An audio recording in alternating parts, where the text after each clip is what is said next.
determining a chemical formula from experimental data. We just looked at the opposite, where you have a chemical formula and you can use that with data and find out interesting things. Well, interesting to me. There's two ways you can determine an empirical formula from elemental analysis. You can look at the masses of elements that you get when you decompose the compound, or that react together to form the compound. Or if you know the percent composition, you can do it with that. Remember that an empirical formula represents the ratio of atoms or moles of atoms and not masses. It would be faster if it was masses, but it isn't. So doing these problems, there's some steps that you need to remember. So step one, write down the masses of each element. A lot of times they say this much oxygen, this much hydrogen. They just give it to you. Other times they'll give you a percentage. So percentages, like 5% means 5 grams per 100 grams. So we can make it easy on ourselves and say, well, I'm going to pretend I have a 100 gram sample, right? And then the percentages are the masses. So there's not really much you have to do there. Convert each of the masses to moles. We're just using the molar mass of the element. And then we're going to divide the moles of each element by the smallest number of moles. Because we want ratio of moles, right? This is my rule of thumb about when you can round to a whole number.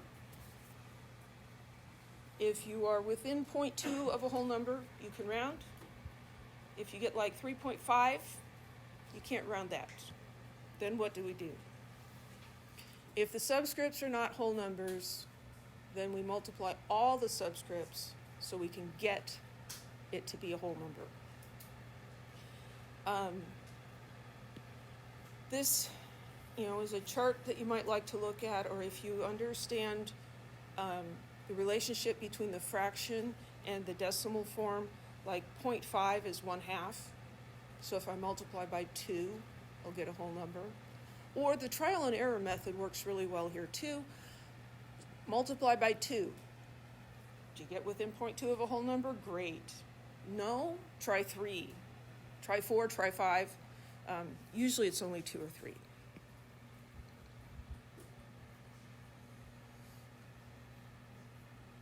I did this example yesterday, and I did not do this example, so I'm going to do this one today, and if you want to see that other one, you can go watch the other lecture. It's really the same idea. This is a percent composition instead of being given the masses. So again, we're just going to choose 100 grams.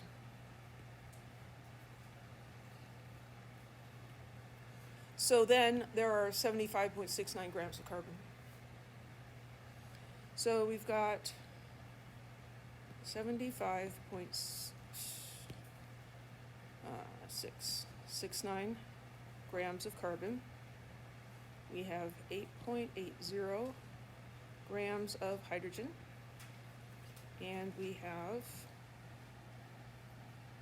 15.51 grams of oxygen. That's step one, write down the masses of each element. Step two, convert these to moles. So converting to moles, I need to divide by grams and multiply by moles. For carbon, 1 mole weighs 12.01 grams. For hydrogen, 1 mole weighs 1.008 grams.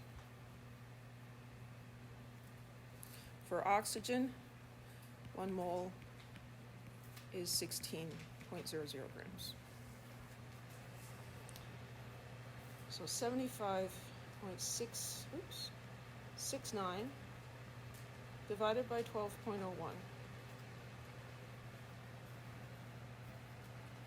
This gives me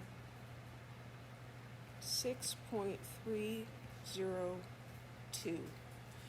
We definitely want to keep the correct number of significant figures or more. this one had, but we're already writing down so many digits. I'm not going to keep the extras.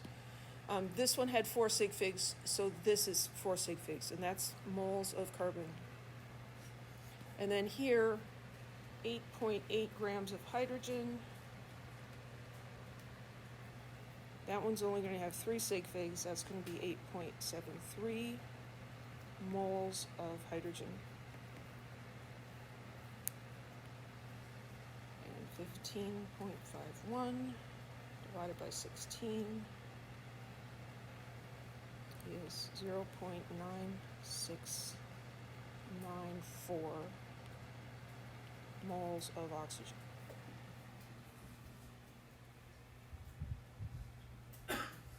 Can I round 6.302 to 6? No. Can I round 8.73 to 9? No. Could I round 0.9694 to 1? Yeah, I could.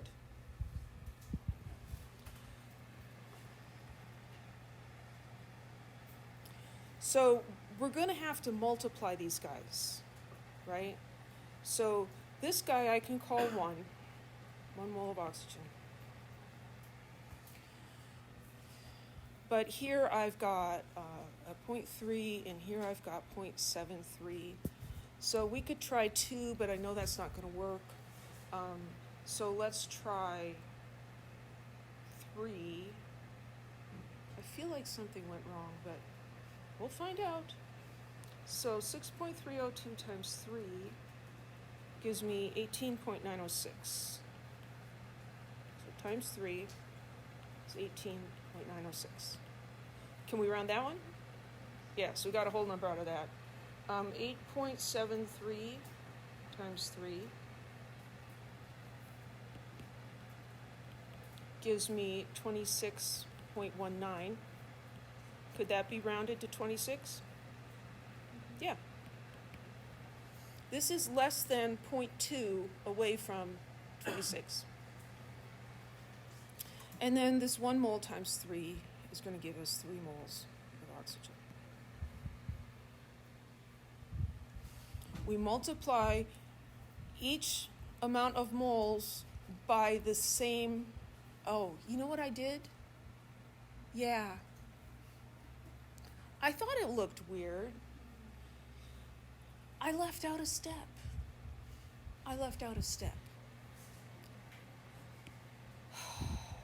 Okay. I'll blame it on getting up at 5:15. My youngest son has decided he wants to do cross country. And they practice, thankfully, only 2 days a week at 5:45 in the morning. So, fun times. And I didn't get home till after 10 last night, so just really great. Okay, I forgot the dividing part. We're going to divide all of these by the smallest number. Well, 0.9694 is the smallest number. So if we divide this by itself, you get 1.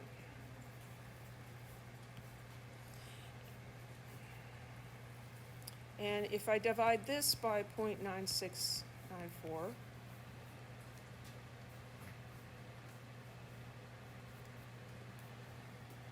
I get 9.0 stuff, close enough to 9. And if I divide this by 0.9694,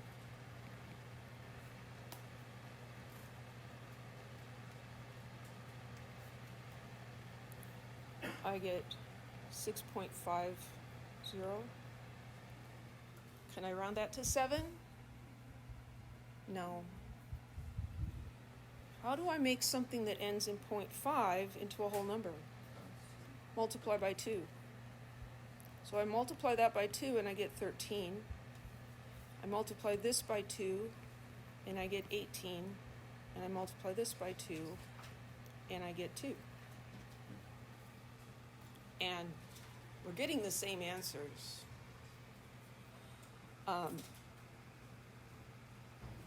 But that was just lucky because this one came out to close to 1. Otherwise, it wouldn't have worked. So those are the subscripts for my formula, so carbon will be 13, and hydrogen will be 18, and oxygen will be 2. And just write the formula with the elements in the same order they gave you. Any questions?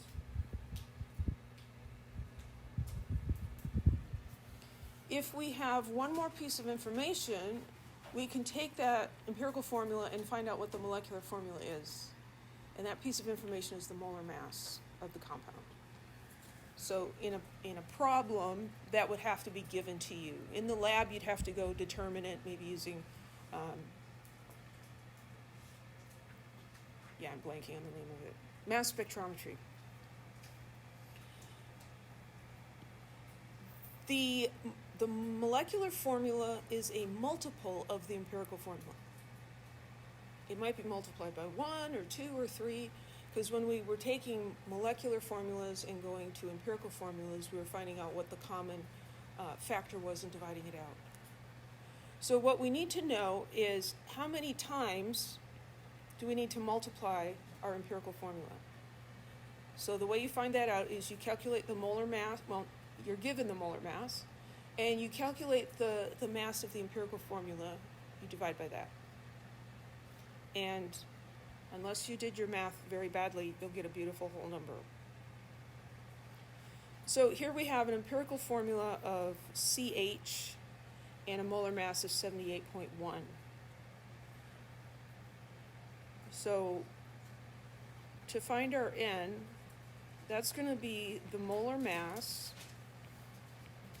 of the molecular formula divided by the molar mass of the empirical formula, which is 12.01 plus 1.008.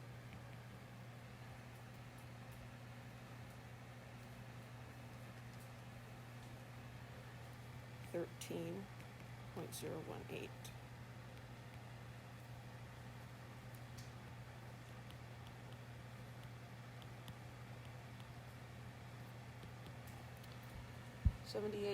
.11 divided by 13.018. 6.00015.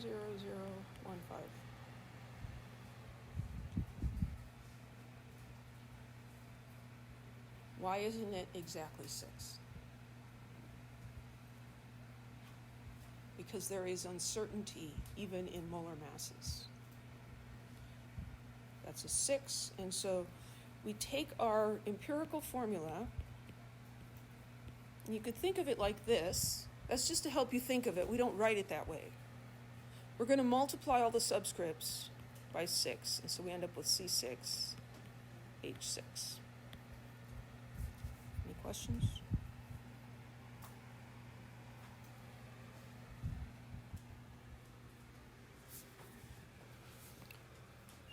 I'm not going to do an example of combustion analysis, and I'm not going to give you a problem like this on a test, because I think we have bigger fish to fry.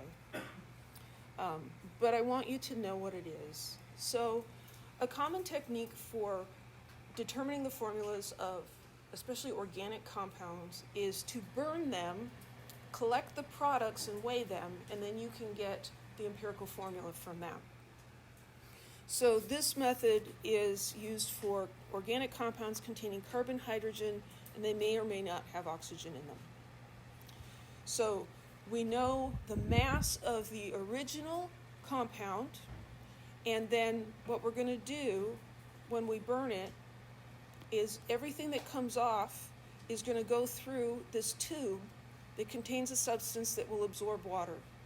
So all the water that's given off, because all the hydrogen in that compound is going to become water vapor when it burns. That'll get absorbed in here, and we can find the mass of that. And all the carbon will become carbon dioxide. That'll go straight through here and go over here and get trapped. And then anything else is going to go out the end. So all the original carbon forms carbon dioxide. All the hydrogen forms hydrogen, dihydrogen monoxide, forms water. And then to find the mass of oxygen, if there's oxygen, we'd have to subtract from the original total. So a problem would look like this.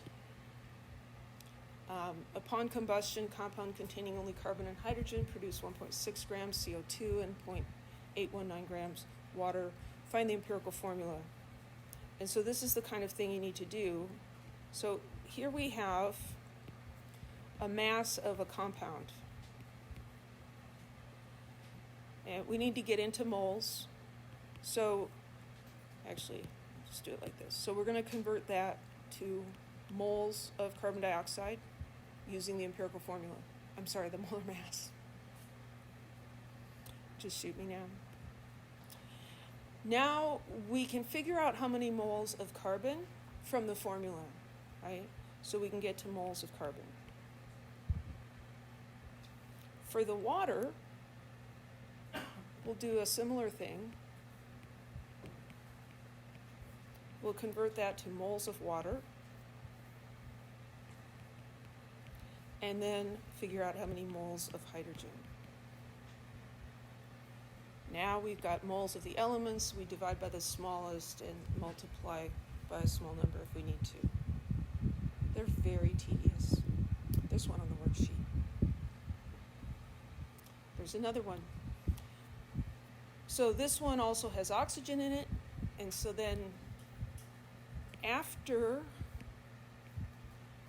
you do this, to find the oxygen, you'll have to convert the moles of carbon to grams and the moles of hydrogen to grams of hydrogen, and take those two numbers and subtract from the original mass, and that gives you the mass of oxygen, which you can convert into moles, and then you've got your moles, and you can divide them and multiply them and find your empirical formula. And this is really kind of ridiculous, so that's why I'm not doing it.